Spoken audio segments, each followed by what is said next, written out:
ProPublica reports that BP, the global oil giant responsible for the fast-spreading spill in the Gulf of Mexico that will soon make landfall, is no stranger to major accidents. In fact, the company has found itself at the center of several of the nation's worst oil and gas-related disasters in the last 5 years. In March 2005, a massive explosion ripped through a tower at BP's refinery in Texas City, Texas, killing 15 workers and injuring 170 others. Investigators later determined that the company had ignored its own protocols on operating the tower and that a warning system had been disabled.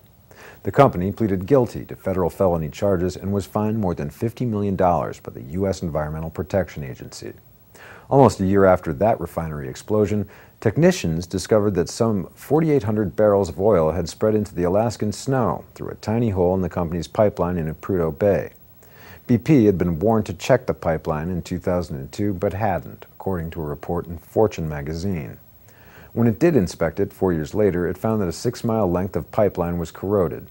The company temporarily shut down its operations in Prudhoe Bay, causing one of the biggest disruptions in U.S. oil supply in recent history.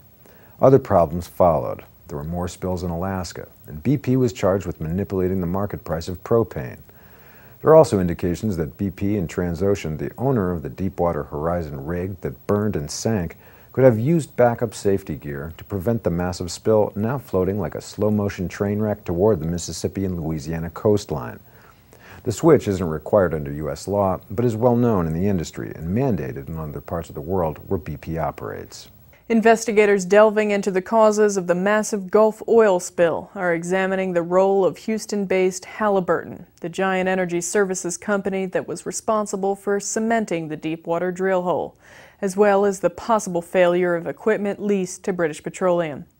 Halliburton Chief Executive David Lessar is scheduled to testify before Representative Henry Waxman's Energy and Commerce Committee on May the